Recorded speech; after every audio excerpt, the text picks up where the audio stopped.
نحمده ونصلي ونسلم على رسوله الكريم اما بعد. نن درس قرآن کې د شلمې سپاره مکمله خلاصه بیانېږي. د سورۃ النمل په آخر کې الله تعالی د خپل پورا قدرت دلایل بیان کړي دي او د مشرکینو تردید هم الله تعالی بیان کړی دی. مشرکینو به دا خبره منله او دا به ویل چې ټول کائنات خالق د الله تعالی ده، ټول کائنات الله تعالی پیدا کړی ده، خو دغه کائنات انتظام د الله تعالی نورو خدایانو ته ورکړی ده، نورو خدایانو ته سپورت کړی ده. نو مشرکین بیا دا وایي چې د وجنا بیا د نورو معبودانو عبادت دا هم ضروری ده. الله تعالی قدرت ډېر نشانیان دي او ډېر زیات دلایل الله تعالی بیان کړي دي. نو تفصیل سره زه دا خبره درته بیان مختصر درته عرض کوم چې الله تعالی کوم د خپل قدرت دلایل بیان کړي دي. هغه دا دي الله تعالی ځمکه هم پیدا کړې ده، الله تعالی اسمانونه هم پیدا کړي دي. الله تعالی د انسان په اولی پیدایش باندې هم قادر ده او دوباره د انسان په را بیدارولو باندې را پاسولو باندې هم قادر ده. او داسې الله تعالی لمر سترګه پیدا کړې ده او داسې الله تعالی شپه مژیده هم پیدا کړې ده. دا هم د الله تعالی د قدرت دلایل دي. او داسې الله تعالی په دنیا کې قسمه قسمه رنګونه پیدا کړي دي، بلکې انسان سترګې چې کله تاسې وګورو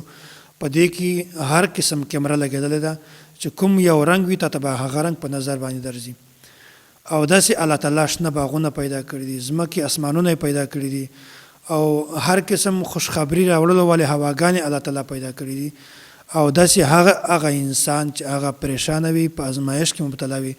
هغه ته صحت ورکول د هغه پریشانی ختمولو ول ذات هم صرف الله تعالی ده. نو دین دا معلومه شوله چې دا ټول کارونه الله تعالی کوي او موږ عبادت هم صرف د الله تعالی کوو. الله تعالی یو ذات ته د بل هیڅ شریک نشته او که کوم یو سړی د الله تعالی سره څوک شریک کی په نامه کې یا په ذات کې یا په صفاتو کې دا سړی د همیشه لپاره ناکام ده. بیا الله تعالی نبی علیہ الصلوۃ والسلام ته تسلی ورکوي انک لا تسمع الموتى، وای ته انسان ته هدایت نشه ورکولای، بس تا کوم کار چې دا هغه کوه کار دا ده چې ته خلکو ته د دین دعوت رسوه، دته هدایت او طریقه لار ورخیا او باقی هدایت ورکول دا د ما کار ده. او بیا هم ډیر داسې خلک به وي چې هغه به تا ته په دا لاره کې رکاوټ جوړوي، پریشانۍ به درکوي. د هغو د رکاوټونه پریشانۍ نه ځان باندې بوج ما اچوه، ځکه چې تا نه مخته هم څومره پیغمبران تیر شوي دي هغو ټولو سره داسې پریشانۍ او داسې ازمایښتونه راغلي وو. بیا الله تعالی د قیامت د راتلږ یوه نشاني دا بیان کړې ده، وایي قیامت نه مخته قیامت نږدې نږدې به دا یوه نشاني وي چې الله تعالی به یو داسې ځناور پیدا کړي چې هغه به خلقت عجیبه وي او به د انسانانو سره خبرې کوي. کله چې دا نشاني راشي بیا دنه دا معلومه شوله چې قیامت دا بالکل را نږدې ده. دا صورت ختم شو، مخته بل صورت ته سورۃ القصص. په دغه صورت کې الله تعالی د موسی علیه السلام واقعه په تفصیل سره بیان کړې ده، ابتدایي حالاتونه او داسې رسالت باندې چې کوم اعتراضات شوي دي الله تعالی د یغو جوابونه هم ورکړي دي. د دغه صورت په شروع کې د موسی علیه السلام واقعه بیان شوې ده، نتلو علیک من نبأ موسی وفرعون بالحق لقوم یؤمنون. دلته د موسی علیه السلام ابتدایي حالات بیان شوي دي. یو نجومی فرعون ته دا وویل وای په بنی اسرائیلو کې به یو کس پیدا کیږي هغه به د تا د ذات لپاره او د تا د سلطنت لپاره ډېر زیات نقصاني وي. بهرحال فرعون بیا بنی اسرائیلو بچیان د قتل کولو حکم ورکړو. هغه د خپل ترتیب اختیار کړ چې یو کال به بچیان مړه کوي او یو کال به بچیان دا پرېږدي. بهرحال بیا موسی علیه السلام مور چې کومه وه دا ته د دې په زړه کې الله تعالی دغه القا وکړله، وایي ته په دې خبره باندې پریشانه کېږه ما د تا به بچی وي او دا بچی به بیا ته لوی وي، بیا په ده باندې پریشانۍ راځي، ازمایښتونه به راځي، تر څو پورې چې دته پریشاني نه وي راغلې، دته خطره نه وي راغلې، هغې پورې به ته د ده پرورش کوي، د ده حفاظت به کوي. او چې کله دته خطر لاحق شي بیا به داسې وکړي چې دی به یو په صندوق کې بند کړي او اوبو ته به یې واچوي، دریابه ته به یې واچوي.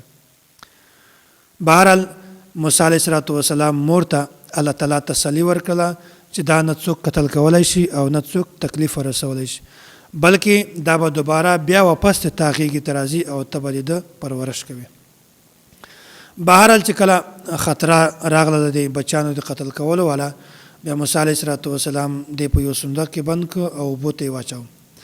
د سره د ده موسی علیه الصلاة والسلام خور هم روانه ده چې کله یو ځای ته ورسېدله د فرعون درباریان راغلل، هغه فرعون ته د موسی علیه الصلاة والسلام حاضر کړ. بهرحال تفصیلي واقعه ده خو هغه محل استشهاد درته بیانومه. بیا موسی علیه الصلاة والسلام دلته ډېرې خبرې اختیار کړې دي، قتل حکم ورکړ. بیا بهرحال د ده چې کومه بیبي وه آسیه، دغه ورته دا موږ خپل بچی جوړ کړو او خپل به یې لویوو، دا موږ ته تکلیف نشي رسولی. بهرحال بیا چې کله د شودو څکلو نمبر راغی، بیا په ده وخت کې موسی علیه الصلاة والسلام د هېڅ چا شودې نه څکلې.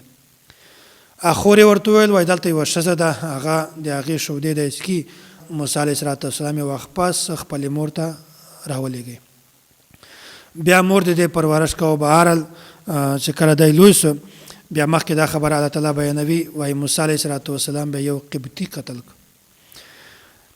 بني اسرائیل او یو قبطي، بني اسرائیلو کې یو کس او دا یو قبطي د خپل منځ کې جګړه وشوله. بیا بني اسرائیل دا کس راغی دغه موسی علیه الصلاة والسلام ته وویل ته د ما مدد وکړه.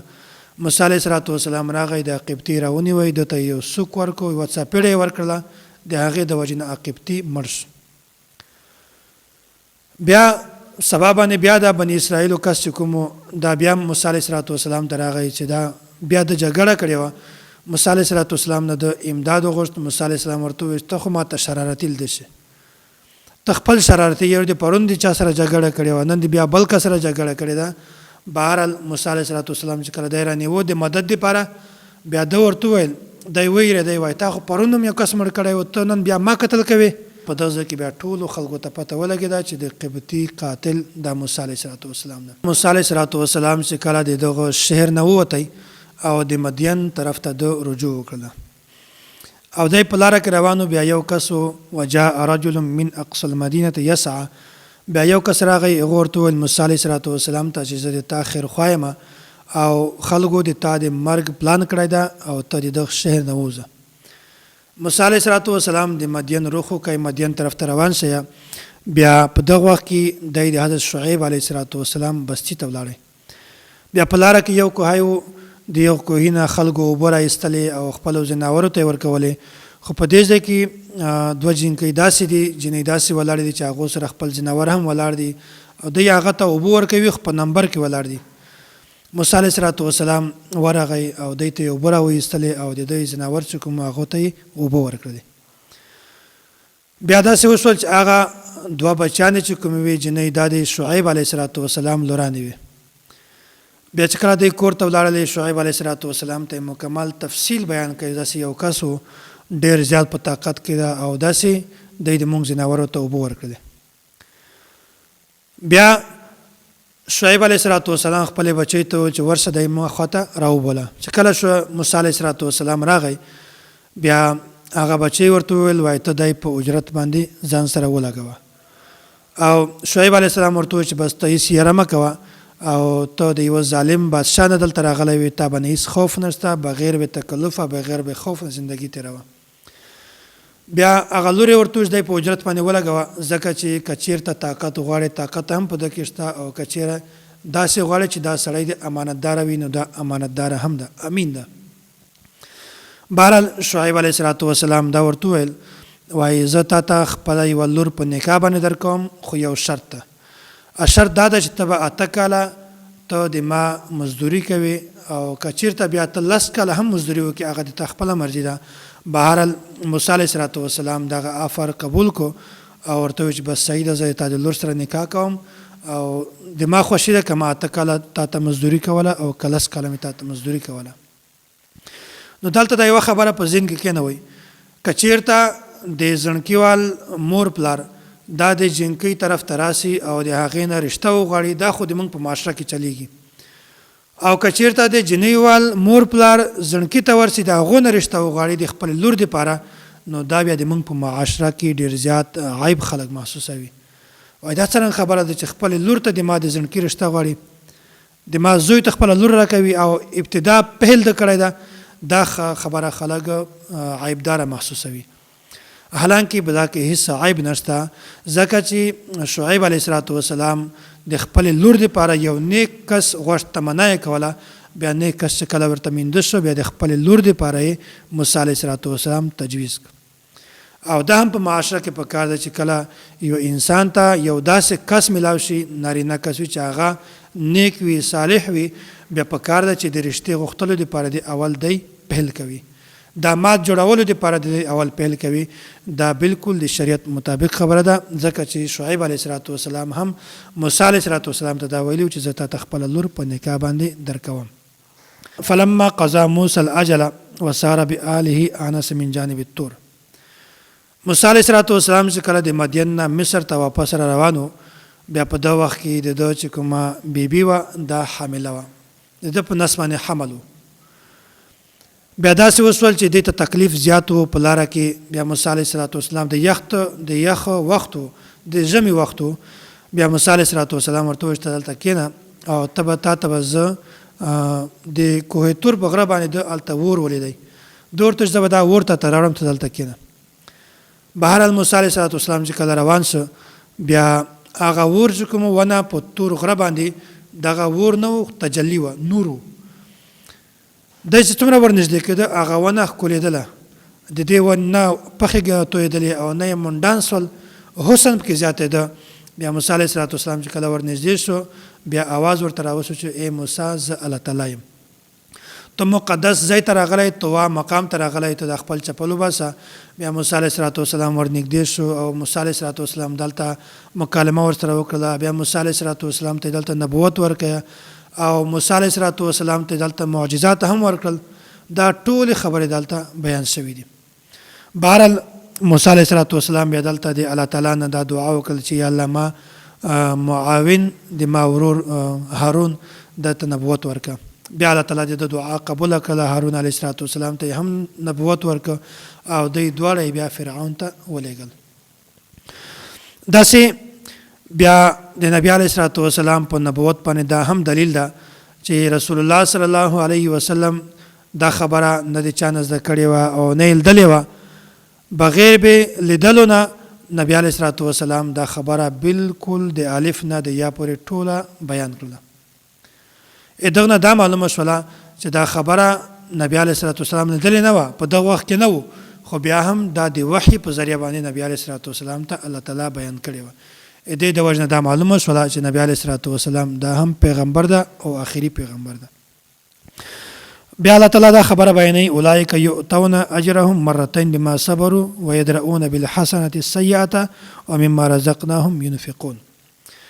دلته الله تعالی دا خبره بیانوي او په اهل کتاب کې ځنې داسې خلک دي چې هغه ته الله تعالی 2 اجر ورکوي دی خپل پیغمبر باندې ایمان راوړی دا او هغه کتاب باندې هم ایمان راوړی دا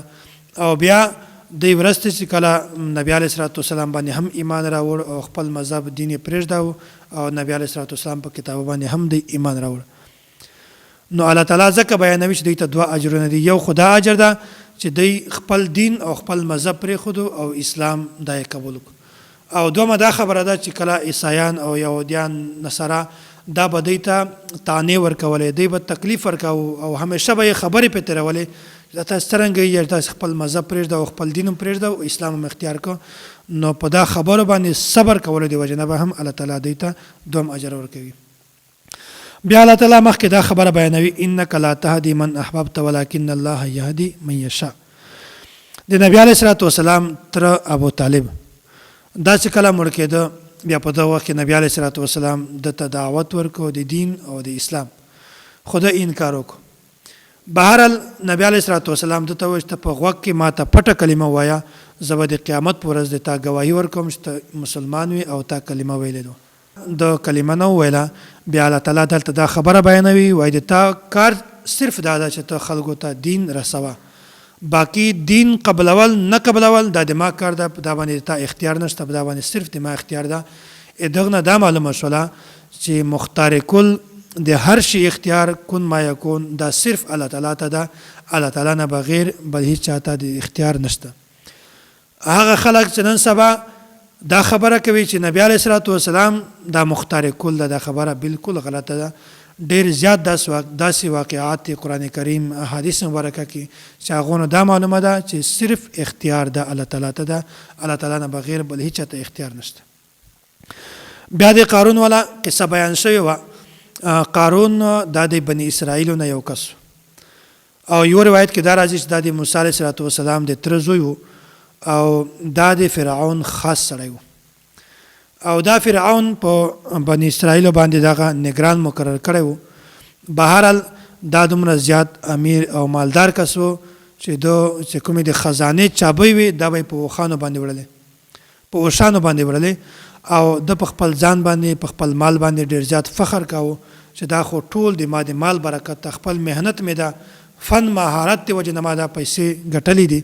او بیا داسې وشول چې الله تعالی د خپل مال سره د خپل خزانې سره بالکل غرق او دوی دواړه تباه شول. بیا الله تعالی دلته دا خبره بیان کړې ده، الله تعالی د نبی علیه الصلاۃ والسلام سره یوه وعده کړې ده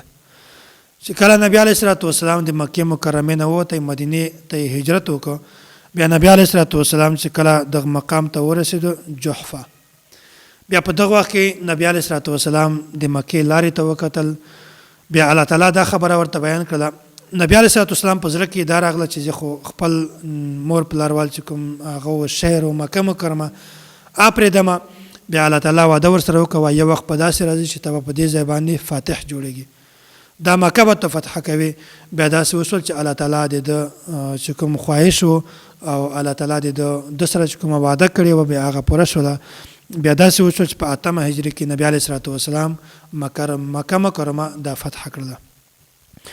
دا صورت ختم شو. مختبل صورت صورت عنکبوت. احسب الناس ان یترکوا ان یقولوا آمنا وهم لا یفتنون.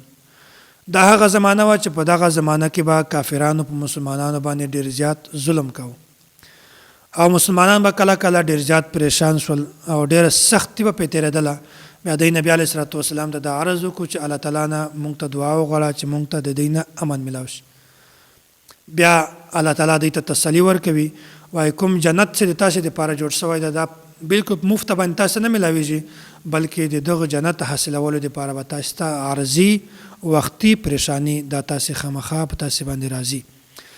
او د دغه نه به معلومیږي چې کوم انسان په دا پریشانیو باندې صبر کوي بیا به یو انسان ته جنت میلاو شي، او کوم هغه کس ته چې په دا پریشانیو باندې دا مشکلاتو باندې صبر نشي کولی.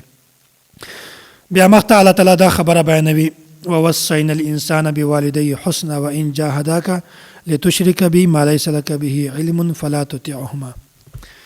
د اسلام په ابتدایي وخت کې ډېر داسې خلکو چې هغو بچیان به مسلمانانو اسلام به راوړ خو مور پلار یا پلار به اسلام نه راوړ. بیا به داسې و چې خپل پلار به د خپل بچی دا مجبوراوه، ورته ویل به چې ته اسلام پرېږده دوباره د خپله کفر اختیار کړه. نو دلته الله تعالی یو معتدل او حق اصول بیان کړی ده. وایي مور پلار که د تاسې په کوم حالت کې وي، که د اسلام په حالت کې وي، که د کفر په حالت کې وي، تاسې مور پلار ته کله هم سخته خبره مه کوئ. مور پلار سره حسن سلوک کوئ او ښه رویه ورسره اختیاروئ. او که چېرته داسې وي چې مور پلار تاسې ته د کفر د اختیارولو دعوت درکړي یا تاسې د شریعت خلاف تاسې داسې حکم درکړي، بیا تاسې د مور پلار خبره کله هم مه منئ. خو که چېرته داسې خبره وي چې هغه د شریعت خلاف نه وي، بیا تاسې د مور پلار اطاعت د خامخا کوئ. بیا مخته الله تعالی دا خبره بیانوي. بعضې کافران داسې و چې هغه به مؤمنینو ته دا ویل وایي تاسې کفر اختیار کوئ، د قیامت په ورځ به مونږ د تاسې بوج مونږ اخلو، د تاسې چې کومه پریشاني به وي، بوج به وي په تاسې باندې، عذاب به وي، تکلیف به وي، دا ټول مونږ ته راپرېږدئ، بس تاسې صرف کفر اختیار کوئ. نو الله تعالی د دوی د غلط پیشکش تردید بیان کړی ده. وایي د تاسې پیشکش چې کومه ده دا بالکل بې بنیاد ده او لغو فضول ده، بلکې د قیامت پر ورځ به هر انسان خپل بوج دا په خپله باندې اخلي، بل کس د بل کس بوج دا بالکل نشي اخیستلی. او آخري خبره دا ده حضرت نوح علیه السلام کیسه الله تعالی بیان کړې ده. نوح علیه السلام خپل قوم ته دا دعوت ورکو، خو دوی د موسی نوح علیه السلام خبره نه منله. بهرحال نوح علیه السلام ته دلته ډېرې زیاتې پریشانۍ راغللې. بیا الله تعالی دا تسلی ورکوي وایي ته په دې خبرو باندې مه پریشانه کېږه چې چا د تا دعوت نه قبول کړی، بلکې په تا نه مخته چې څومره پیغمبران راغلي وو په هغو کې هم ډېر پیغمبران داسې وو چې هغو قوم د هغه سره خبره نه منلې. الله تعالی دې موږ تاسې ته د دین سمجھ را نصیب کړي، الله تعالی دې موږ تاسې ته ایمان را نصیب کړي او د کفر نه دې موږ تاسې په حفاظت کې وساتي. واخر دعوانا ان الحمد لله رب العالمین.